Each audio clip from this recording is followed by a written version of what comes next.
Hey there, welcome to the virtual table, and we're going to cover a game called Mr. President. I actually have the physical copy set up on my table. I know some of you guys like it when I record physical copy over Tabletop Simulator, but this is my situation. I was just trying to set up the game. I have not played the game at all. I just tried to set it up, and there are literally 8 books that come with this game.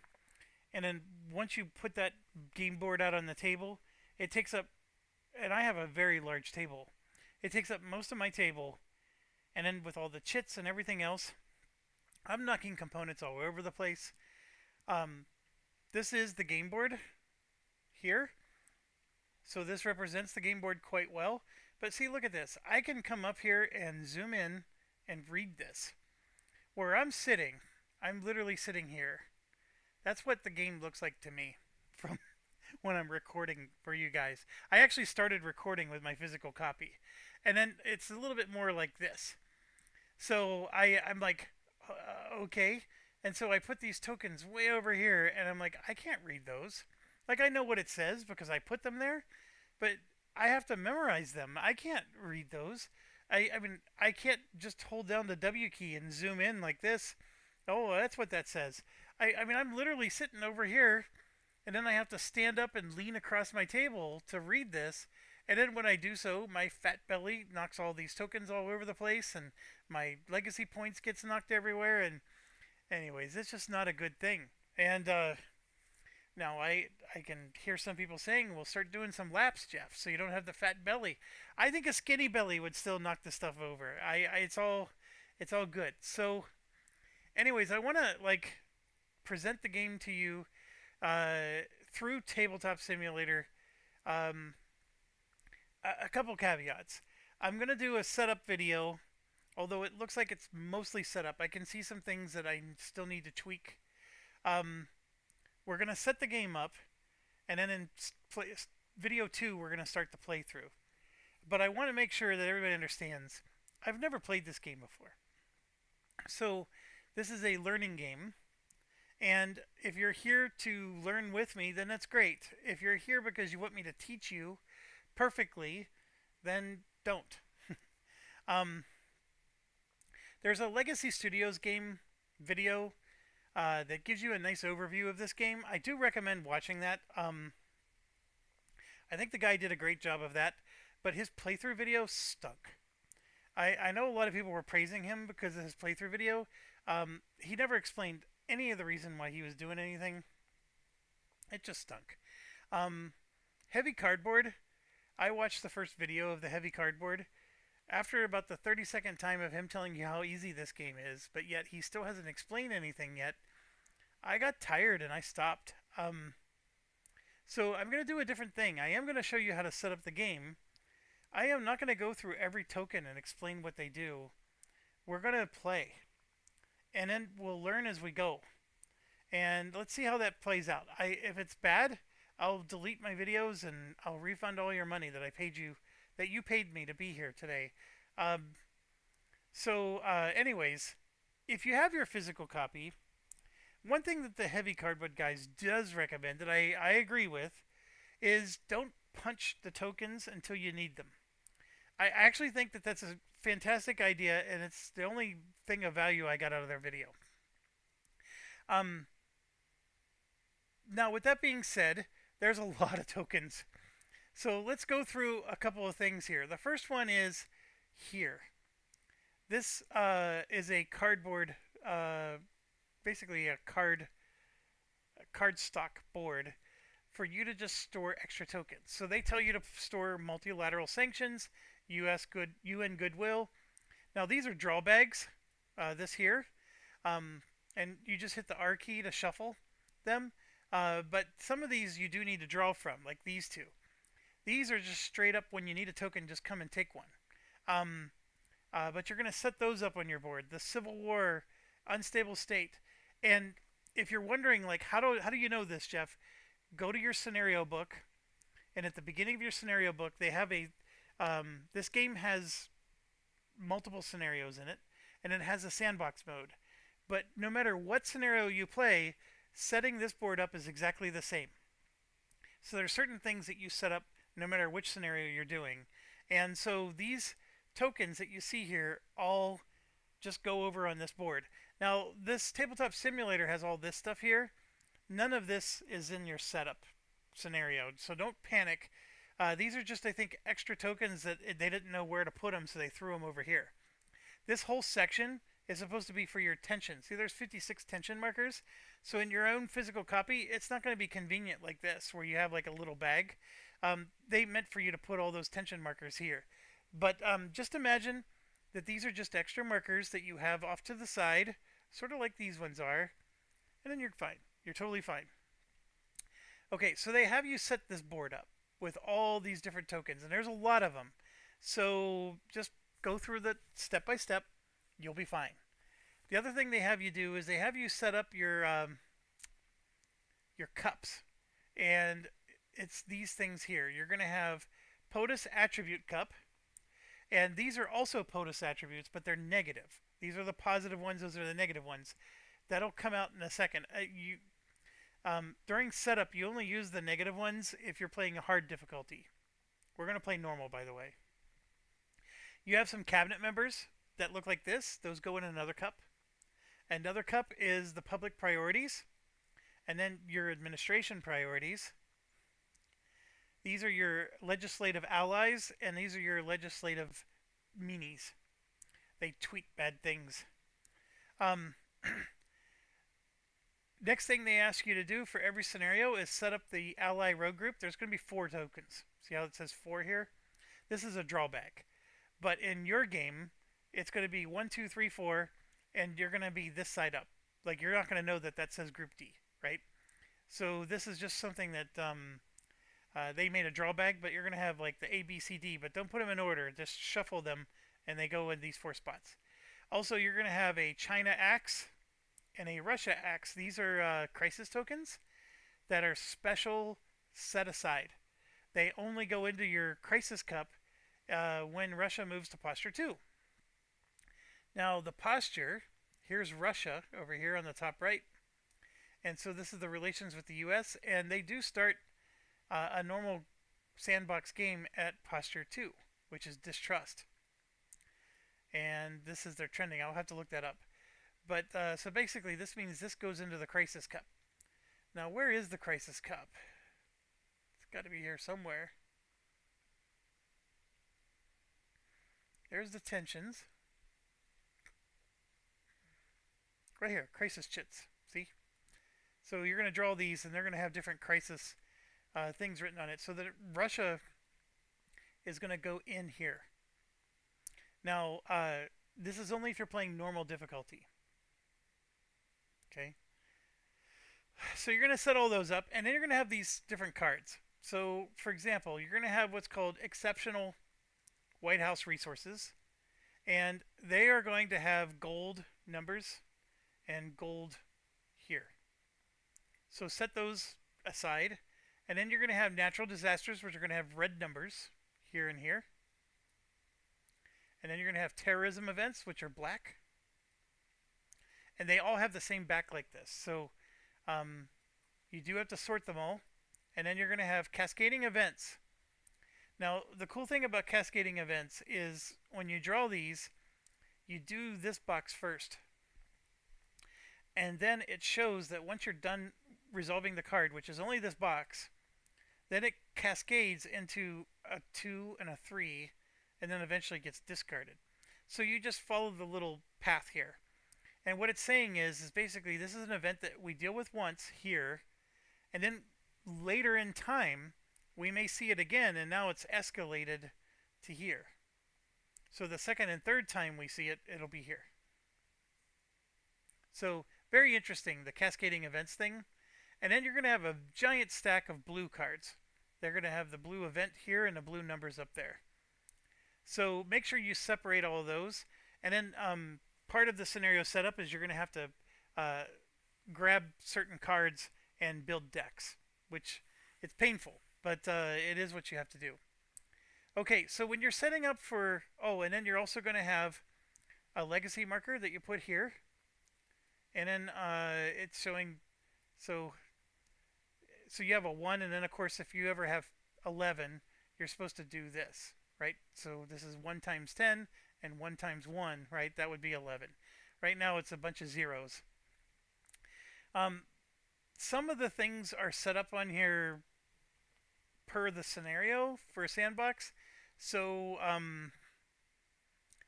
these aren't, what everywhere you see tokens isn't necessarily what the overall thing. I'm trying to go over those. The next one is you put a current turn marker here, and I think you're ready to go.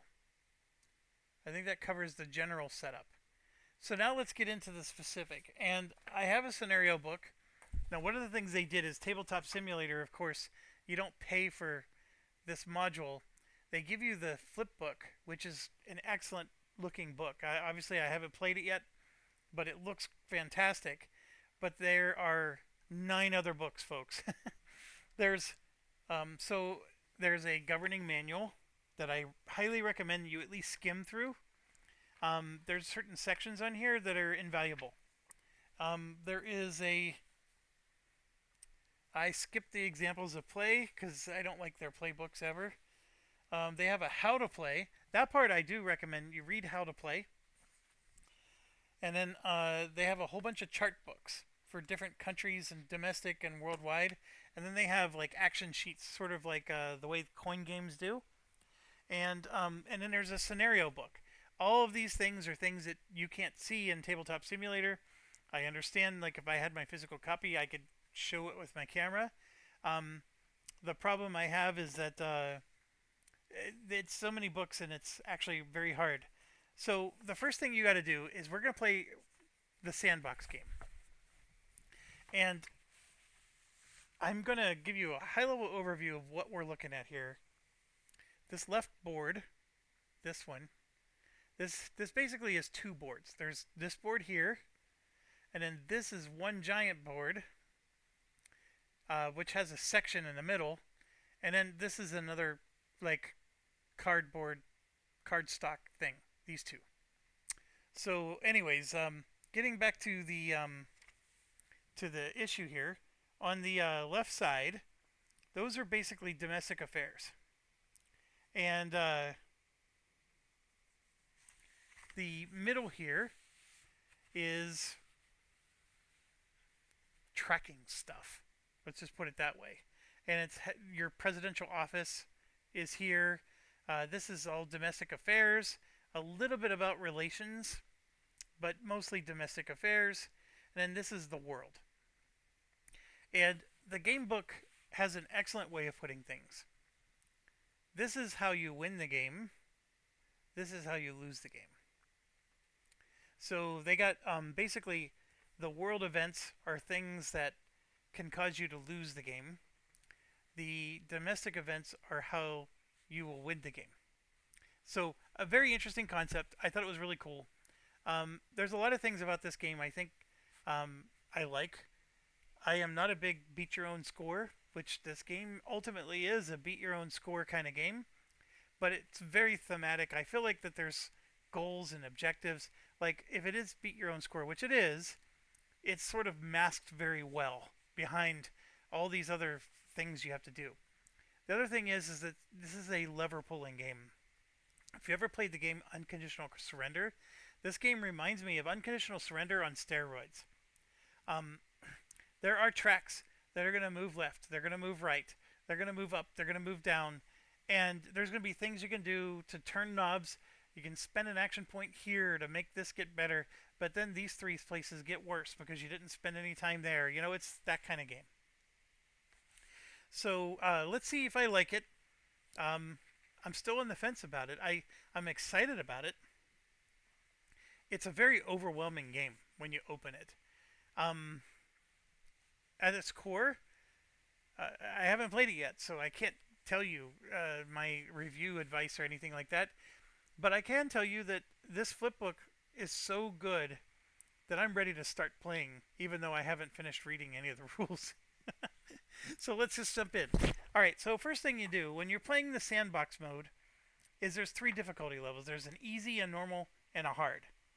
And we're going to play normal, And so one of the things that really tripped me up is I started to, okay, I'm going to play normal. So now it's starting to tell me to do certain things in the setup.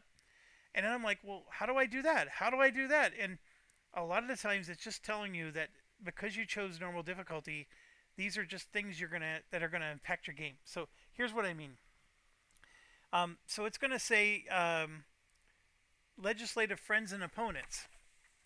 So these markers over here to the left, these are your friends. These are your opponents.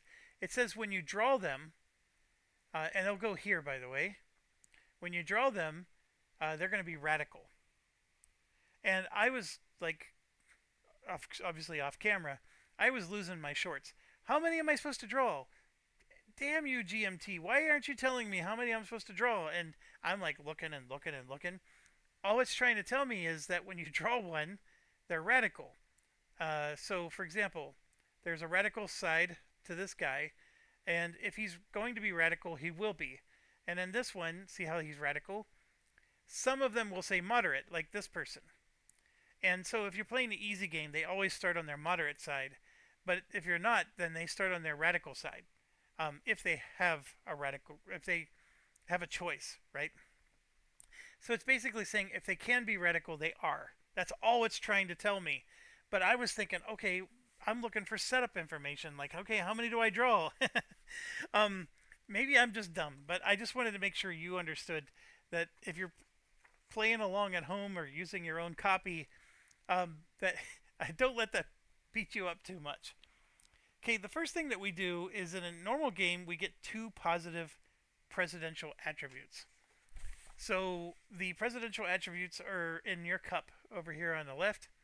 We get to draw two of these. And if you're playing the hard game, interestingly enough, you get a negative attribute.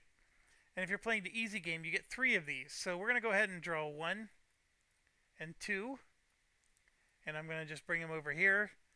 And this is the part where I realize I can't see across my table and read these tiny things. This is a tiny token that sits here on the board. And like I told you, I'm sitting here. I know this is a little exaggerated, but still. Okay, you get a little bit closer. I can't read those tokens. Okay, I'm going to zoom out. I still can't read those tokens. And then I'm like standing up and leaning over my table. I still can't read them. And then it's like, okay, now I can. All right, so we're business friendly. So we get +1 improvement, improve economy per turn. And we're respected by Congress. So we get +1 RWC per turn. I don't know what either of those mean. Just understand these are good. These are good attributes to have because they're positive. These are the bad ones.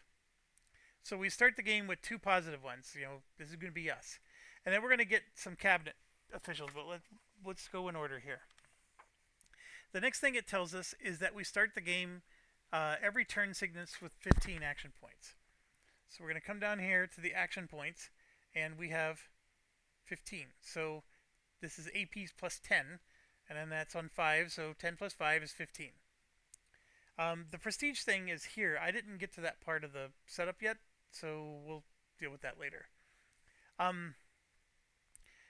Higher level. A president in the U.S., for those of you who aren't in the U.S., they're a president for 4 years. So this game actually has 4 turns, 1 turn per year.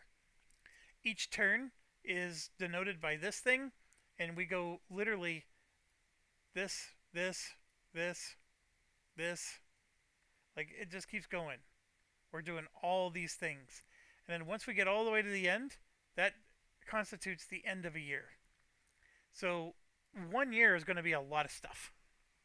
But so there's basically 4 years to a presidency, and there's going to be 4 turns to the game.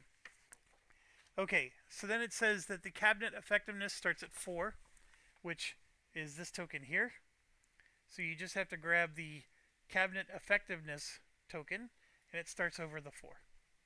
Now, the one thing I can tell you is when you're playing the physical copy, you can put this slightly above so you could read the bottom. See how it says +2 presidential APs? That gets covered up when you put that guy there. All right. The control of Congress is split.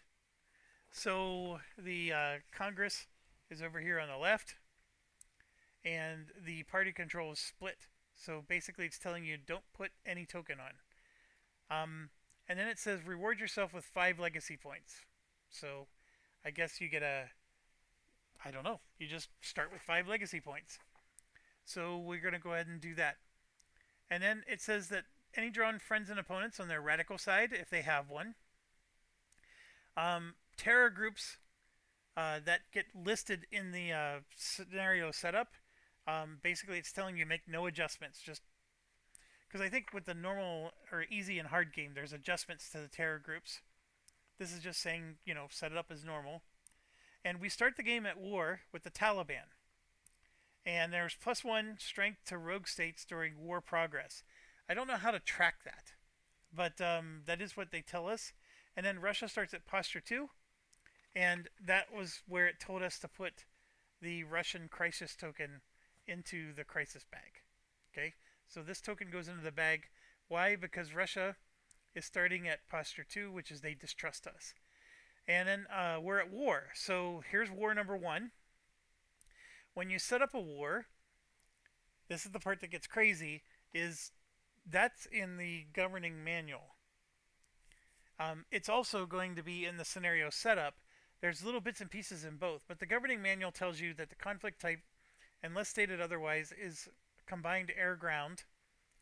The war is going to start in stalemate status, and it's going to be U.S. versus Taliban.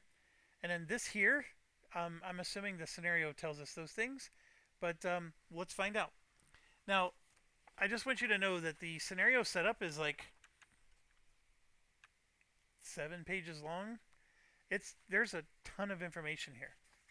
And I'm realizing I'm an old man, so I need to turn on some lights because I can't read my scenario book anymore. Okay, I got my lights on. I can see better. Okay, so here we go. We're getting into the setup, section 1. This would be page 5 of your scenario book if you're following along. And we're doing the POTUS section. In this step, you determine who you are as the president.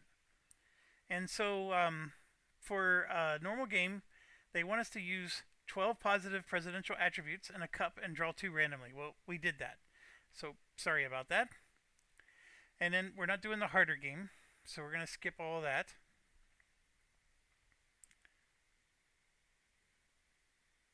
And then they are telling you that optionally you could have chosen the 2 attributes because, basically you want to be more of an RPG and create your own president. I'm okay. We'll do whatever. So then next thing we're going to do is section 2. We're going to set up the White House.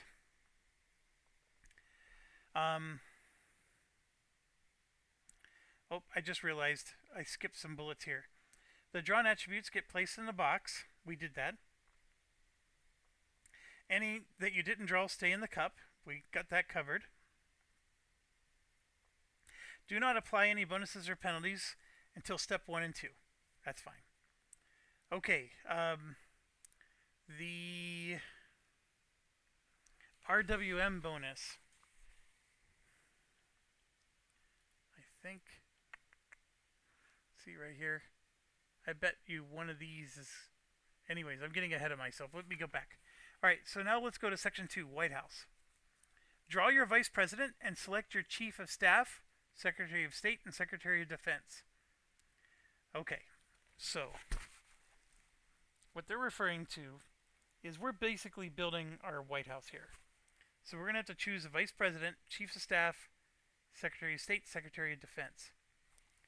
And then we place all the named candidates in an opaque cup. These counters are drawn with 3 ratings. Domestic on the left, diplomatic in the middle, and military on the right. Higher numbers are better. Having a plus action as well means the individual gets to take extra actions. So basically, you're going to get action points as the president. So will the vice chief secretary of state and defense. So you're going to get to you get to decide all the actions for each of them, but their actions will affect different areas of the governing the United States. And through all of these guys, your advisors and yourself, that's how you're going to manage and deal with all these crises and score your points. The side with the white stripe represents the novice side.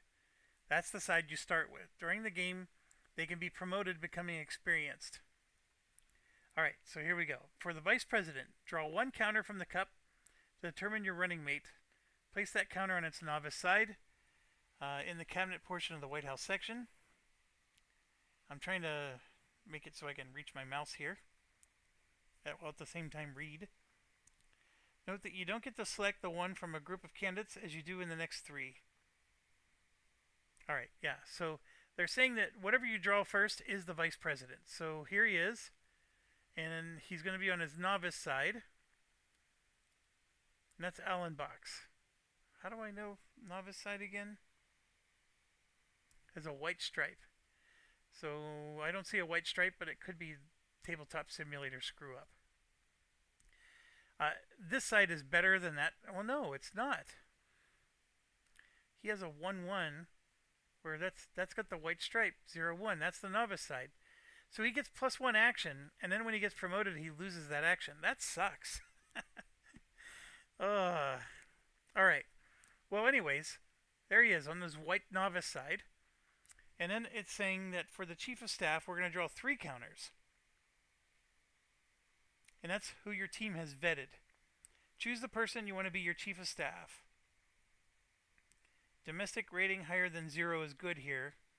And remember, this is domestic, diplomatic, and military.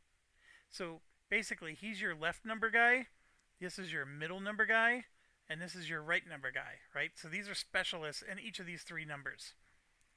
So we get to basically draw 3 and choose 1 on the novice side and return the 2 back to the cup. So here we go. So 1, 2, 3. We're going to come up here and let's check them out. We got Rick Campbell, Barry Wallace, and Henry Haynes. Well, he has a wonderful underwear empire. He lost the election in Arizona in the 60s. And he makes good soup. I am all about action economy. The 1 here is just as good as those ones. But he doesn't get better. His military gets better. See, this guy actually gets better numbers. So it's a choice. Do I get the extra action, right? But then he keeps the extra action, but he doesn't get any better with that number. Or do I take Mr. Wallace here, who really does become a better chief of staff? I'm going to go for the number being better instead of the action. And I could be making a horrible decision here, but I never played before. So this is going to be for fun. After losing all those times in Omaha Beach recently, I don't think there's any loss that can... And then we got to do the same thing. So 1, 2, 3. Now we're doing it for Secretary of State. And this is the middle number. So we got Andy Lewis. He made some good comedy movies. Underwear guy. And looks like a worthless guy. So underwear guy is okay. But Andy Lewis is extremely better. Holy cow, what a great guy he is. I think he's superior in every way. So let's put underwear back in. Gonna shuffle, shuffle. And then 1, 2, 3. Oh, look, I got underwear guy again. And we got Krista Halston and Eric Massey. We ended up getting these 2 guys again. There are other guys in here, right? There's 10 more. Alright. Well, here, let's make sure. I'm going to put Eric Massey in because I'm not choosing him because he's got a 0 in the military. I'm going to hit the R button, which should shuffle this. Yeah, that worked. Because if I put John Ling in, see, Rick Campbell comes out. So I don't even have to hit R. It just automatically shuffles. We just had really bad luck. We kept drawing the same guy. Well, we definitely want a military number. Oh, yeah, she's quite good. Krista Halston.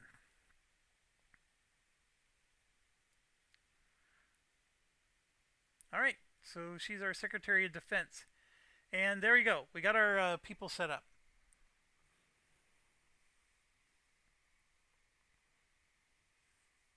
And then it's telling us to set the effectiveness to 4, which we have. If it was an easy game, this would be at 5. A harder game would be at 3. That's fine. Alright, we are now moving to page 6 of the scenario book. Draw your exceptional White House resource. Among your many cabinet members, advisors, you have exceptional talent. To determine which exceptional resource you get, shuffle the 5 cards, randomly select one, and then place it in one of the 2 spots. Don't apply the benefits yet. Those come at the start of the turn. Alright, so what they're saying is, remember when we shuffled these cards, these ones here are the exceptional, so I'm going to shuffle. And then we get to draw one of them and use it. So I'm going to go ahead and draw this one. And the nation has fallen in love with the First Lady and her causes. So we have a talented and beloved First Lady. Because of her talents and charisma, you receive the following benefits at the start of each turn, which is every year. And immediately if this card is drawn from the Crisis deck, which it was not. At the start of each turn, we're going to get 2 public approval and 1 to either media relations or party relations, our choice. Alright, very cool. Very, very cool. Alright, so we got that going for us. And then it says place your party relations counter at 6 on the party relations track. Okay, so the party relations track is right here and it's on 6. So we can have 4 friends max. Well, that's 4 more than I have today, so that's good.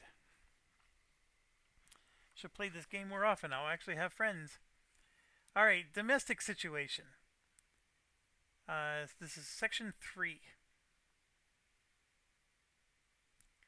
Alright, in this step we determine the domestic situation we've inherited. So the public approval counter goes to 40% box. Where is the public? I actually don't remember where that is. Public approval. Shout out if you see it anywhere.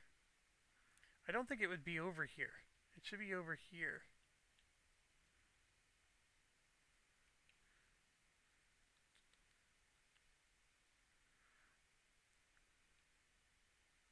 Why am I having... Oh. Nope. It shows a picture. It says 18, 20, 22, 24. Why am I having such a hard time finding this? Oh, right here. It's at the bottom. So it says 40, which it is. It's at 40. So it looks like they do have it set up for a normal game. Set presidential prestige to 6, which explains why this is on 6. Set each of the domestic track counters to these values on the following tracks. Alright, so then we come over to here. The world opinion of the US is at 5. Same as relations with Congress. Media relations also at 5, and Homeland Security at 6. Yep, those are all right. Then the economy is at 2, so we have a good economy. Alright. Next up is Congress. Set the legislative majority for Congress according to the difficulty level. So we're doing normal. So, yeah, this is where we do split. And then we awarded ourselves 5 legacy points immediately as a handicap. That we already did. They sort of repeated themselves there. Determine the American public legislative priorities. Okay, so now we got to pull public priority counters out of a cup. We're going to draw 5 of them and place them in the order drawn. Okay, so what they're saying there is you go to your cup and we're going to draw public priorities. So this is 1, 2, 3, 4, and 5.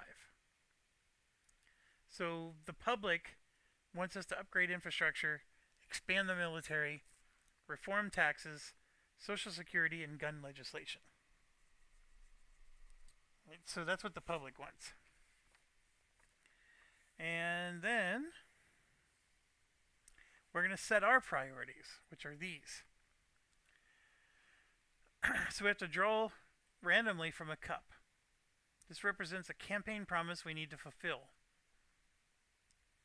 And then we get to empty the counters and choose our priorities from the remaining counters. Place the 3 representing your choice in 1, 2, and 3. And put the rest back in the cup. Okay. So we do have to shuffle and draw one randomly. This is our priorities. So let's go ahead. We got privacy legislation. And then the rest of these we get to pick. There's job creation, tax reform, gun legislation, welfare, lingering domestic issue, homeland security, expanded military. So I'm going to stop here because they want to do infrastructure upgrades. So do I. I am a representative.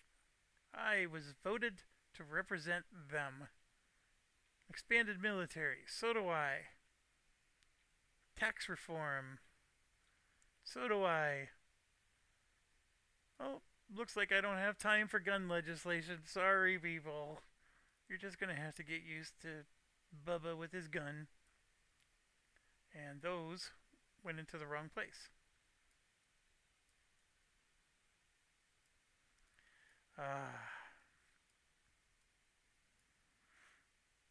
I would tell you you wouldn't have this problem if you were playing your physical copy at home, but because of how many times I knocked over tokens, this is actually still a minor inconvenience.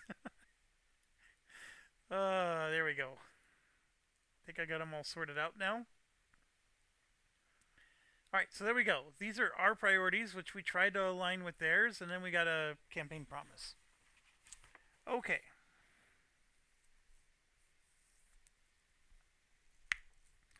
Congressional friends and opponents. Separate them into 2 cups. So we're at split party control, so we're going to draw 2 friends and 2 opponents. So we come back over to here.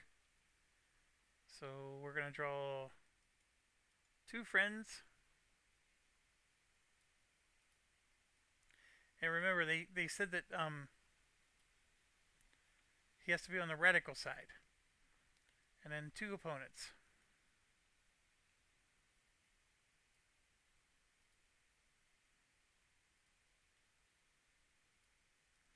So when you're holding multiple markers, you can press 1 or 2, and it does that with them.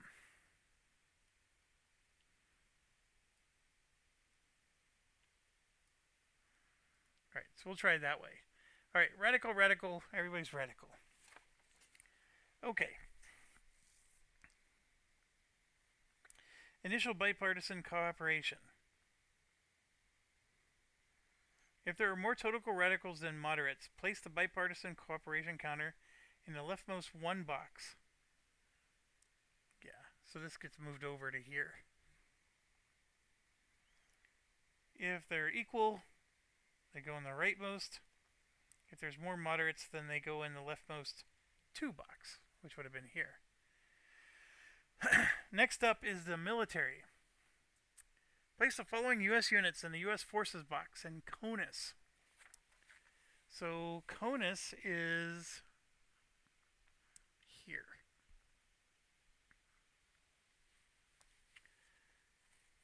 So basically it stands for Continental U.S. Alright, so they're saying we need 1 U.S. Air Force, 1 Marine Corps, 1 carrier, 1 Spec Ops, which is right there, and 1 Intel.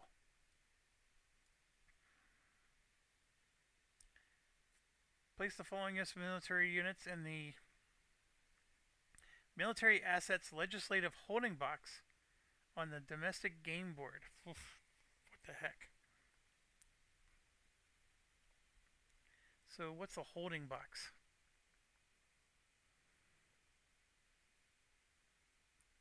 I don't see a holding box here. Oh, right here. Military assets. Legislative holding box. 2 Marine Corps. 1, 2. That's set up properly. 3 U.S. Army. 1, 2, 3.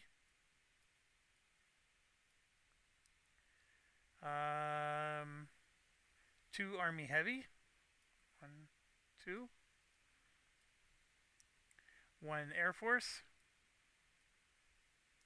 And 1 carrier. Available only on legislative passage of Bill 16. So that's the other thing. The game board has like all this cool stuff written on it, but again, from where I'm sitting, it's just like, oh my gosh, I can't read any of this. All right. So it's basically it's saying the same thing here during setup. When you pass the approve and fund expanded military operations, you get to move the following units to the U.S. Forces holding box in CONUS. So we'll get to move these to our CONUS area. Likewise, when you pass the Security and Defense Greater Society Advance Bill, you may move the following units from the U.S. Military Assets box to the holding box.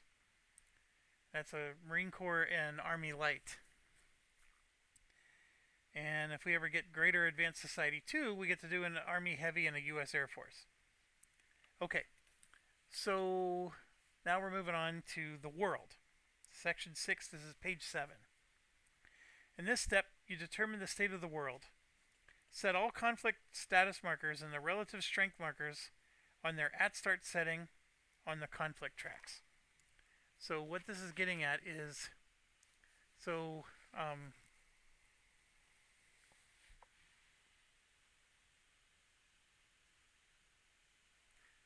is that over here?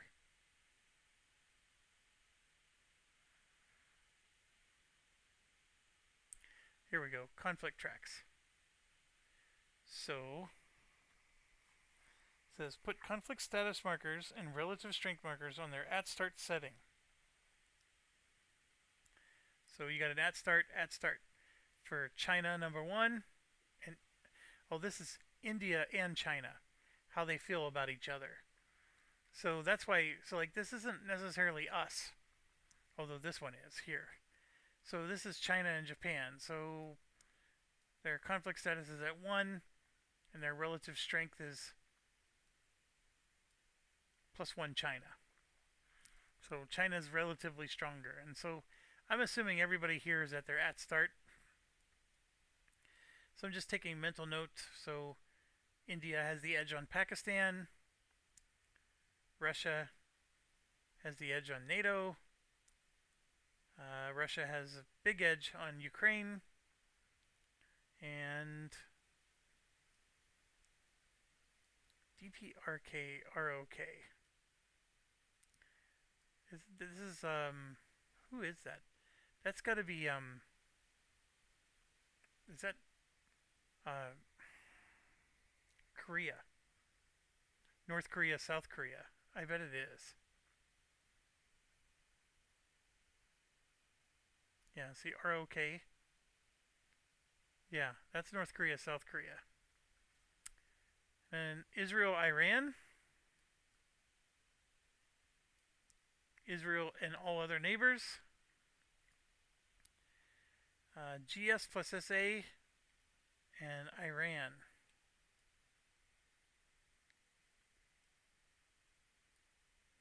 I'm not sure I know what that is. South America? South Africa? I don't know. US, Iran. Okay. Those all look good. Set the Iran nuclear program marker and the North Korea nuclear at their start settings. So these have start settings as well. So there's North Korea start and Iran start.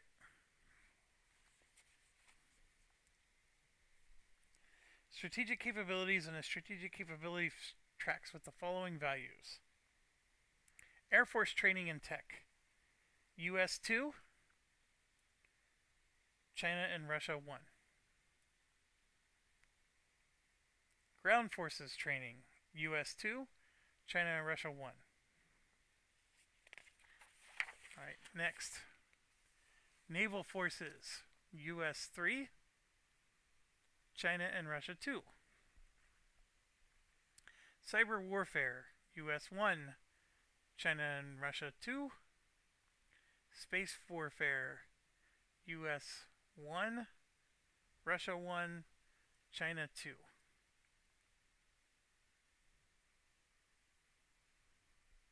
Strategic Missiles, US 2, Russia 2, China 1, China number 1. Strategic Recon, US 3, China and Russia 1. Okay, set up Russia and China as follows. So that would be, I think, over here. So we got China and Russia. So these are considered peers. So they have a lot more going on than these other regions. But basically, state of economy for Russia is 4. And China is 5. Posture is according to difficulty. So for Russia, it's at 2.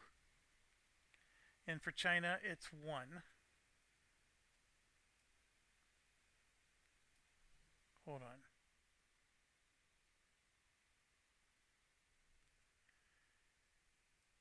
China is 1? Why would they put it on 4?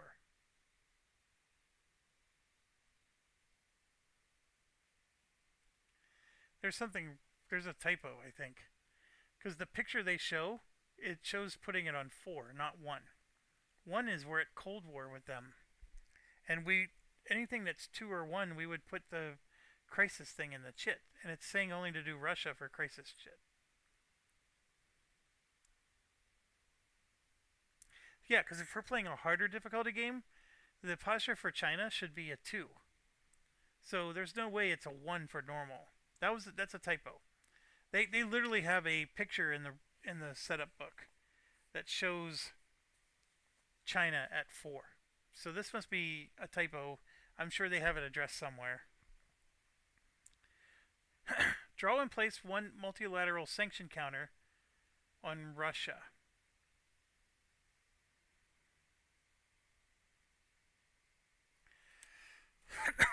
Okay, so multilateral sanctions are these. So we're going to draw and place 1 here. Do we reveal it? I don't know. So I'm just going to put it there for now. Place 2 tension counters on Russia and 1 on China. And yeah, it's not showing that we're supposed to reveal these. So here's 1, 2, and 1.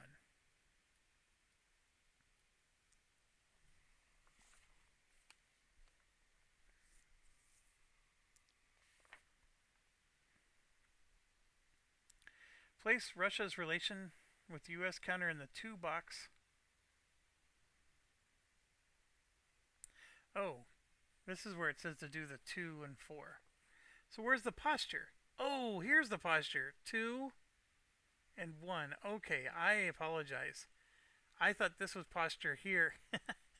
It says posture right there. Yeah, I'm having one of those days, aren't I? Okay, so apologies there. World regions. Each world region has a similar setup, except that only the Eurozone has a SO state of economy track. So only the Eurozone has an economy thing. So let's get into it. Normal game. Don't make any changes. It basically says just do what it says. So for the Eurozone, the regional alignment is 6. Oh, that's this.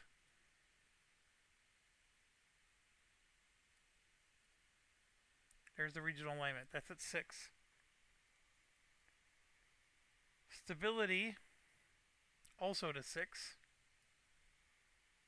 and regional crisis to 0,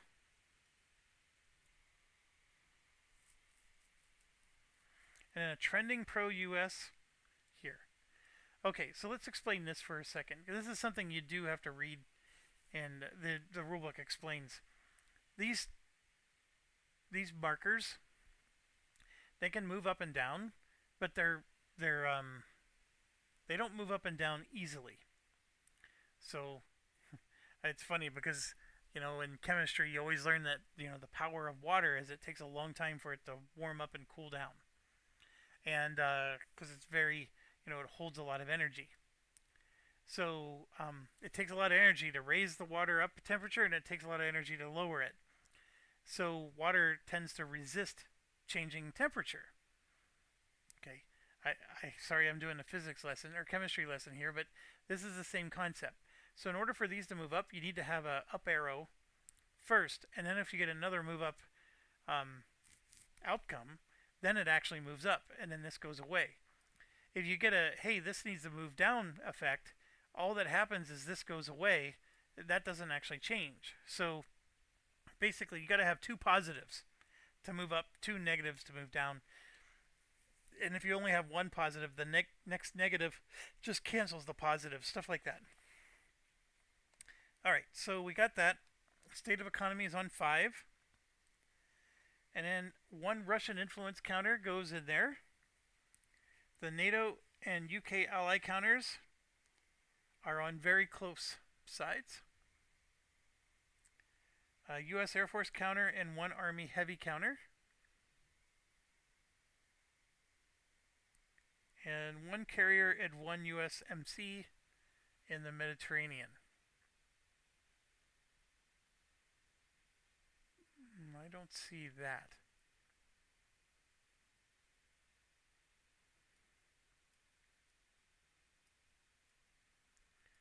Is why would it say? It says in the Med. Is there a Mediterranean one here somewhere?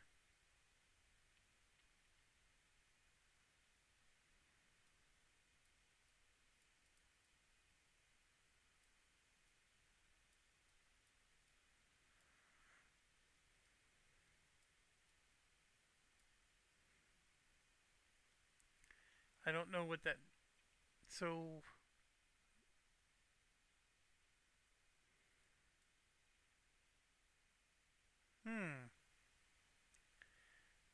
So we need to get a USMC and a. Because look, we got a whole bunch of army here.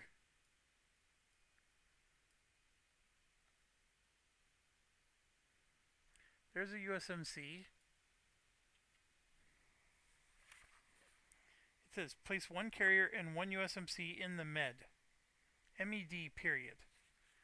I mean, that sounds like Mediterranean, but this is all for a Eurozone setup.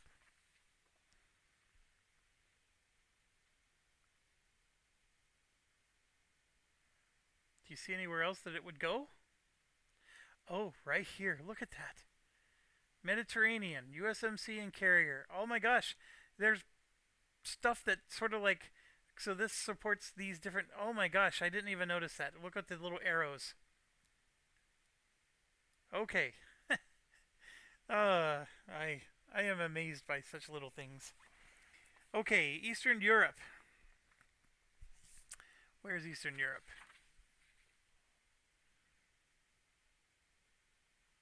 Which is different than the Eurozone, apparently. Regional alignment to 6. Stability to 5. Regional crisis to 1. Now, I know some of you are probably thinking, Jeff, it's set up for a normal game. You don't need to go through this. I'm going through this because this is how you set up the game. And if you're doing this from home with your physical copy, I want you to follow along. We're learning together. That's the whole point. We're starting the playthrough in video 2. So, please don't get upset. One Russian influence counter. Got it. One level 1 terror group. Also, I want to add, I've never played this game before, so I'm learning what the different tokens look like. And actually, it's helping me because when I was looking at my physical copy, I'm like, what do these tokens do? So this is helping immensely. So one Civil War ceasefire and a U.S. Army light. Next, we go to the Middle East.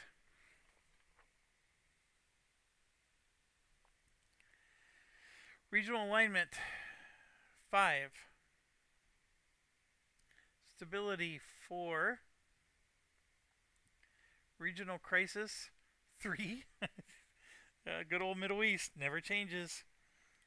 A trending anti-US counter on the alignment track.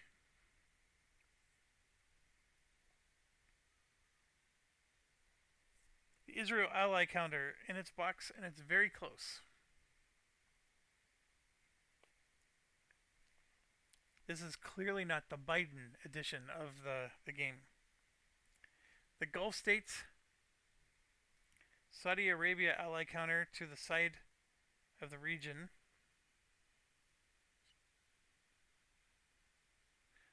So basically, where's the Gulf states? Oh, that one. Basically, it's saying don't put a counter there because that's what's written on the board. Close.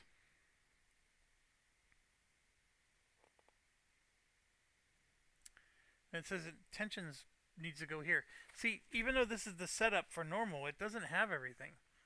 So we have to go grab a tension and put that there.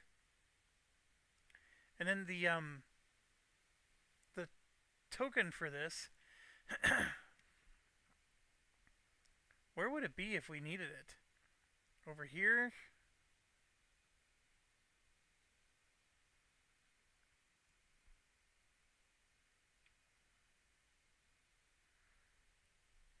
It would be Saudi Arabia very close. Like, where is the token? I understand they said put it off to the side, which that part I don't mind. But where is it if I needed it? Oh, great question.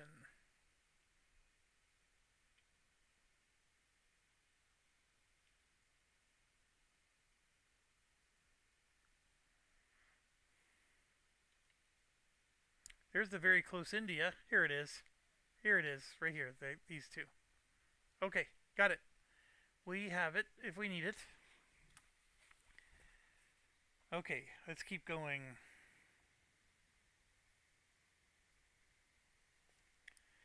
One tensions counter on the Iran rogue state box. So that would be this one. So another tensions counter goes here. I'm assuming we're not supposed to look at them.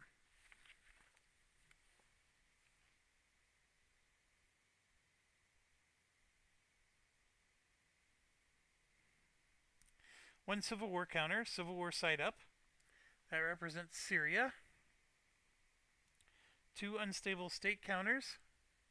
Good. One level 1 and 3 level 2 terror groups. Good old Middle East. Never lets us down. One Russian influence.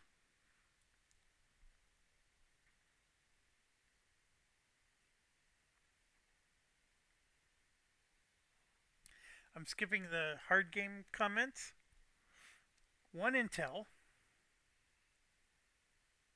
Where's Intel? Right here. One Spec Ops. One Air Force. One USMC. Two US military footprint counters drawn randomly. So those are over here. 1, 2. I don't know if I'm supposed to reveal them. So I'm just going to leave them. I don't know why I can't. Like, what do they say? Ooh, that's not good.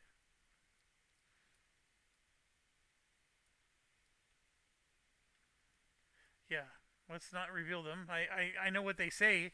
Don't necessarily know what those mean. Okay, next up is Africa. Regional alignment to 5. Stability to 4. Regional crisis to 3. Good old Africa. Place the following counters in Africa. 1 China influence. They are actually actively, and with the whole BRICS thing. 1 Civil War counter on its Civil War side. When is Africa not in Civil War? 2 unstable state counters. I don't even feel like that's enough. 2 level 1 and level 2 terror group. Yep. 1 US intel and 1 special ops. And 1 carrier in the Indian Ocean. Done. Central South Asia.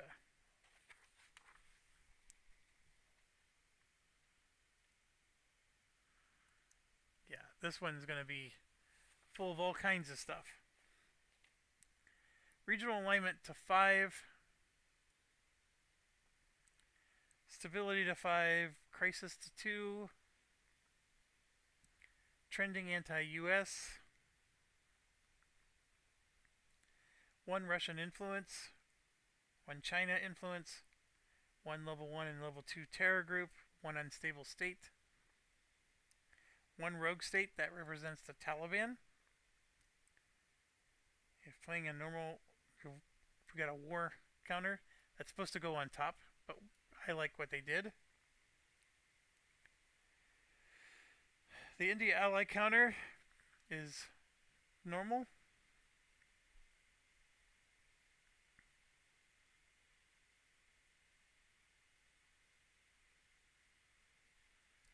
One tensions counter on the India box.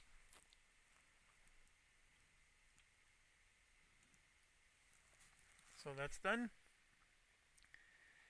And I lost my spot.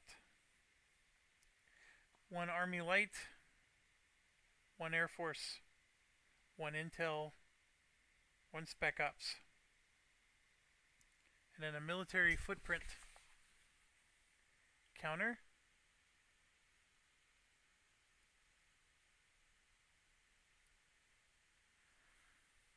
Okay.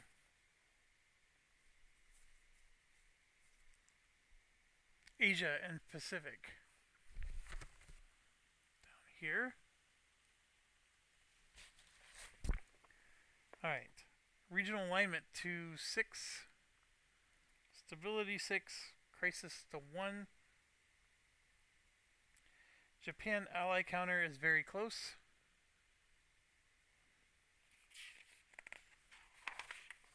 Domo arigato, Mr. Roboto. Aussies are very close. Of course you guys are. Good day, mates. I keep saying, when I say South Africa. South Korea. Very close. And they get a tension marker. I'm trying to hold my rule book while doing this. It's not always easy. So 1 tension marker for them. Yeah, they do have a tough situation there.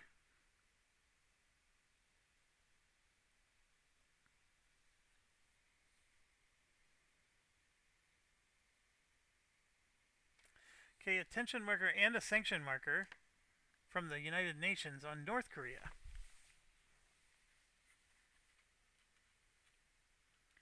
So we need to get another tension marker. Then the United Sanctions goes here on North Korea. We'll put it right there to show that he's got sanctions.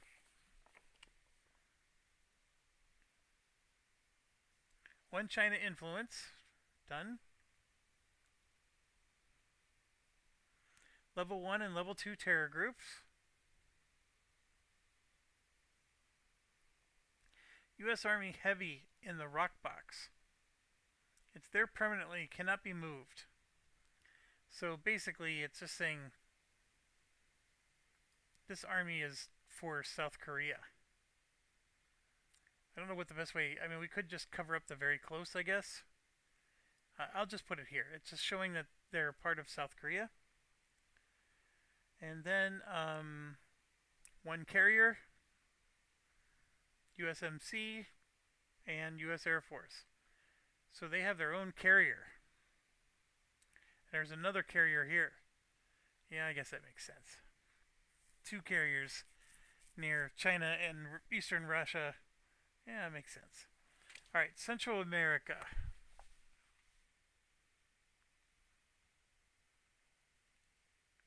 All the way over here.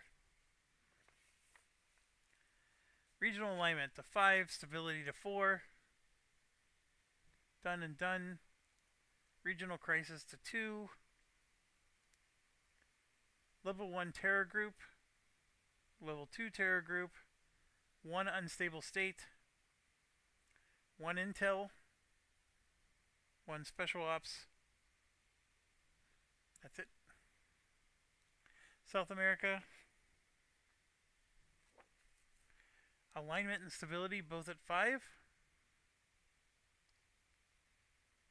Regional crisis to 1. China influence. 1 terror group. 1 unstable state. No, nothing. U.S. forces wise. Then CONUS. Canada ally. Very close. And then they hold our initial forces.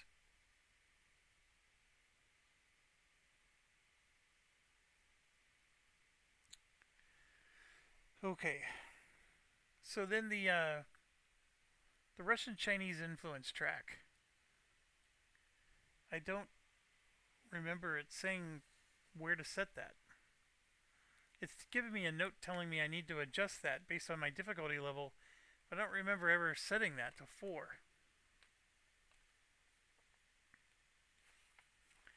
You know what? I think this is yeah, you just count them. So, for example, there's 1 China, 2, 3, and 4. So this is the total number of influence markers. That's what that's representing. Okay. So they're just telling me, because we're playing a harder difficulty, there's actually more influence out on the board and stuff like that. Okay. Wars. In a normal game, we begin with 1 war in progress against the Taliban, so we know about that. And the governing manual told me to set this up and this, plus this and this, but this is the part I didn't know from the governing manual.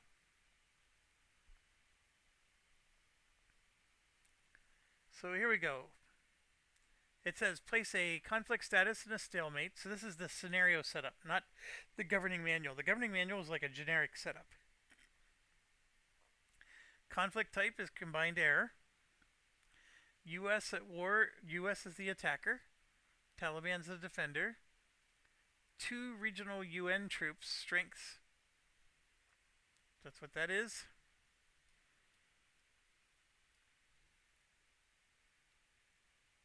Yep. 2 of these. 2 twos. And then a 6 strength on the defender.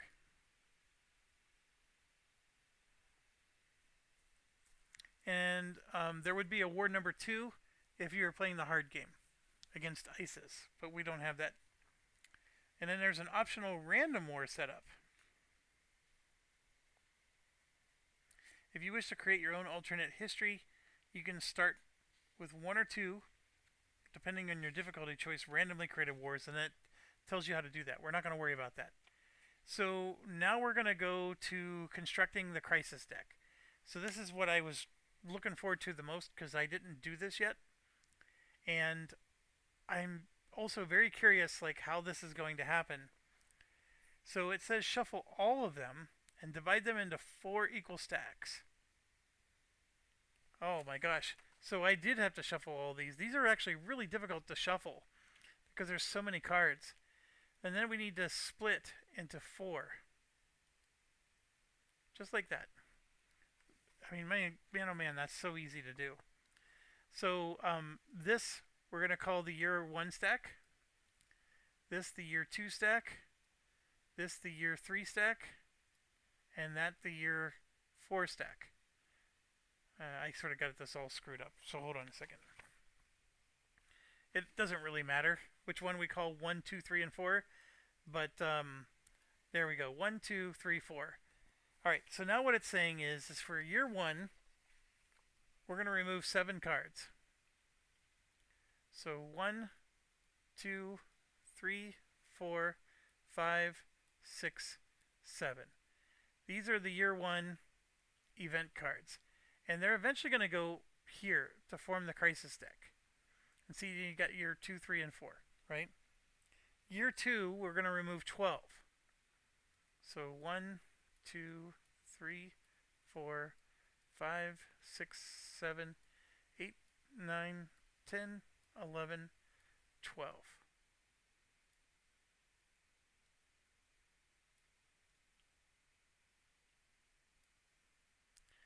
Alright, so these are the year 2 cards. They're going to go there. Year 3, we remove 15. Is there an easier way?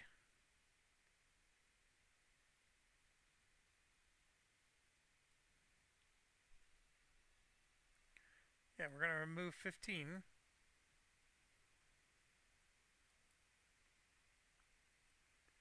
These are the 15 I'm removing.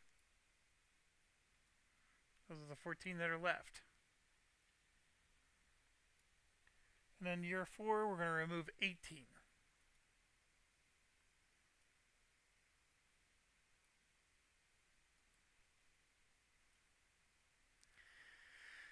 These are the 11 that are left. Those are the 18 removed. So technically speaking, these are out of the game. So I do like that. There's 52 cards that I'm not going to see in my first playthrough that I might see in my second. Very cool. I like the designer. You did a good job, Mr. Billingsley. Yeah, it says put them back in the game box. They're not going to be used. Alright, so then we got to do all the natural disasters, which are the red cards. Randomly place one face down in each of the 4 stacks. Alright, so there's going to be natural disasters. So they're saying draw 1 for this stack.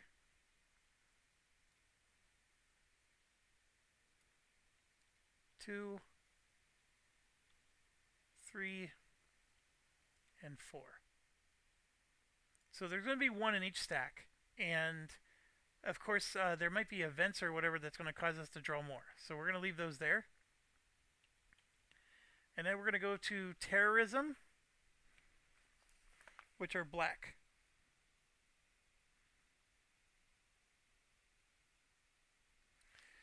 It says what you do next depends on your choice, what you chose for your game. So just because I said normal difficulty, it's telling me I could do this easier if I want. We're going to just stay normal everywhere if we can. So the terrorism cards, it says that basically we're going to have 1, 2, 3 in the first year.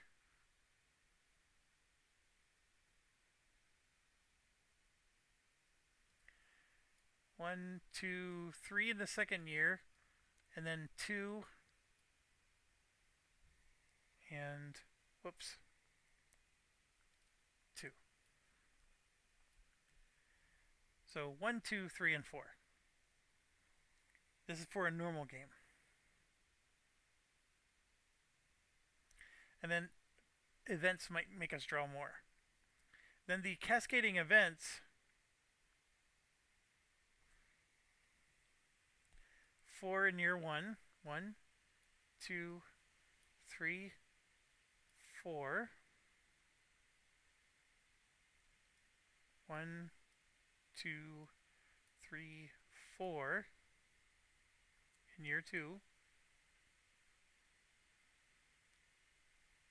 1, 2, 3 in year 3, and 2 in year 4.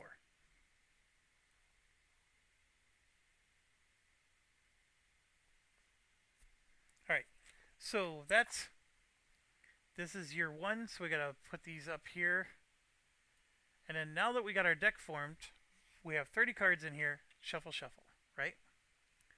And then we're going to grab, these are year 2. Shuffle, shuffle. Year, whoops. Year 3. Shuffle, shuffle. And year 4. Shuffle, shuffle. Okay.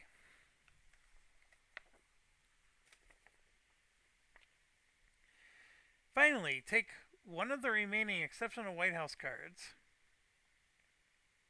After you chose one already in step 2, earlier, and place it in the year 2 stack.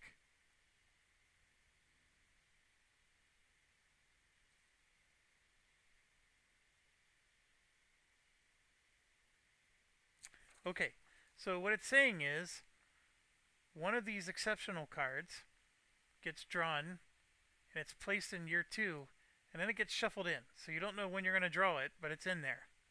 That's really cool. And then the rest of these are out of the game. So these stay in the game. I do like that this is labeled, but like you would have to, keep them separate. I recommend that you just store them this way and just draw from the bottom.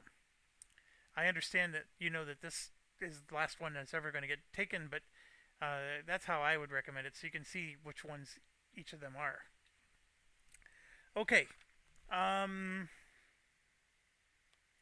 It's make sure you shuffle for all 4 years, and basically you're going to add the stack to the crisis at the beginnings of turns 2, 3, and 4. Remember, the turns are each year of your presidency.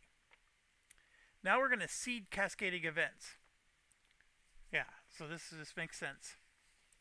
So for a normal game, we're going to draw 3 cascading cards.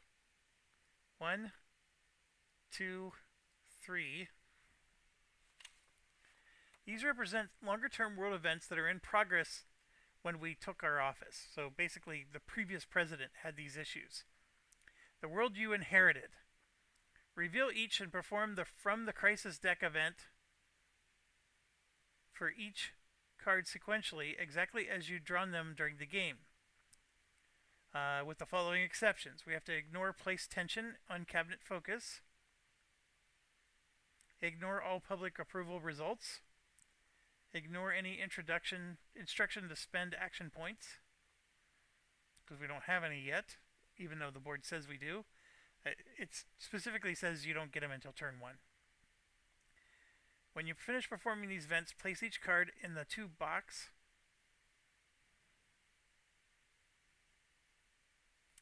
Yeah, this is a little bit painful. So we got to resolve these events, which I'm nervous because I don't know if I know how to resolve these events. But let's go ahead and do this. So I'm going to put these. So they're going to go here in the 2 deck. I'm going to put them in the 3 deck for now until we actually resolve the thing. So here's the first one. So we have to do the C part. +1 domestic crisis. Move bipartisan counter left 1 box. So this goes left 1. That +1 domestic crisis, I don't know what, like, is that just the title and then this is the action? Or do I have to do something there as well? I don't, this is where I'm getting a little, you could tell that I've never played before, right? So is there a domestic crisis track that I'm forgetting about that I should be using here? I don't know. Just give me a second. I'm looking. I don't think there is. I think it's just telling you that it's a domestic crisis. But why does it say +1? That +1 tells me I need to do something. So let me... I'm going to pause and see if I can find it in the book. Okay, I figured it out. So domestic is here in CONUS. So we have a domestic crisis of 1. Now we move to domestic crisis of 2. So this moved up. That's what that meant. Alright, so we resolved that. So this is now in the 2 deck. Here's the next one. And it says if you have the Teflon POTUS attribute, Make a presidential prestige check. If you pass, ignore this card and then discard it. I do not have Teflon. Um, you're being investigated for campaign irregularities and illegalities. Place a new POTUS scandal counter in the breaking scandal box. -2 public approval, -1 RWC. So, public approval, I know what that is. RWC is. It's here. We even have a respected by Congress. What does RWC stand for? Um, relations. RW. Relation with Congress. That's what it is. Okay, so this says -1 RWC, so this would drop. And then it says we need a POTUS scandal in the breaking scandal box. I know the breaking scandal box is here somewhere, but let's find the POTUS scandal token first. Do you see it? Because I don't.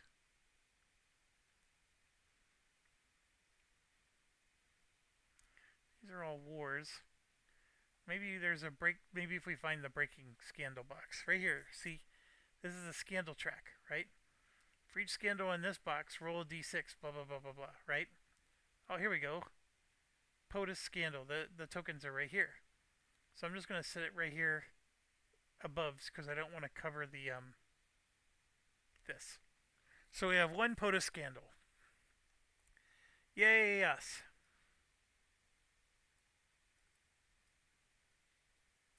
Alright, and then this is our last one.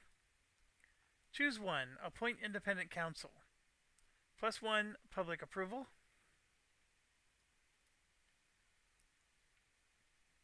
See, this is what I mean by the levers. This is a lever game. -1 RWC. That's this again.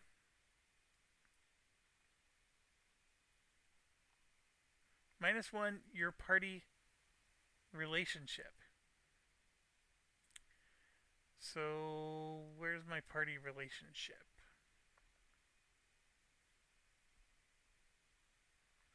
That's United Nations. That's Congress, media, Homeland Security. All right here.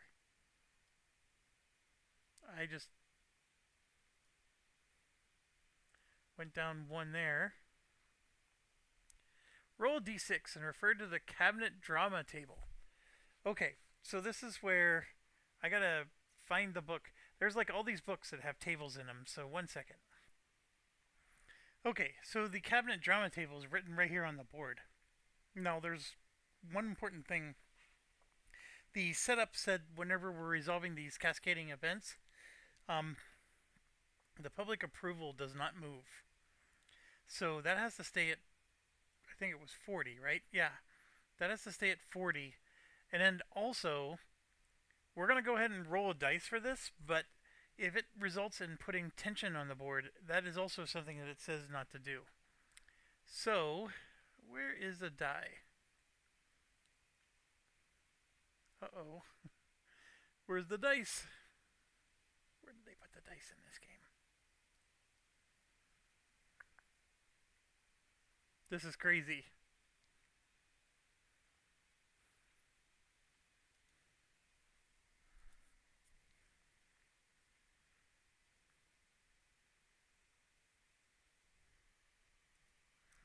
Okay, so there weren't any dice on the table, but you could just go up here to Objects, Components, and then there's a dice section, and you can pick plastic or metal and get whatever dice your heart's content. So I just put some basic dice out, and we just need to roll for this table here.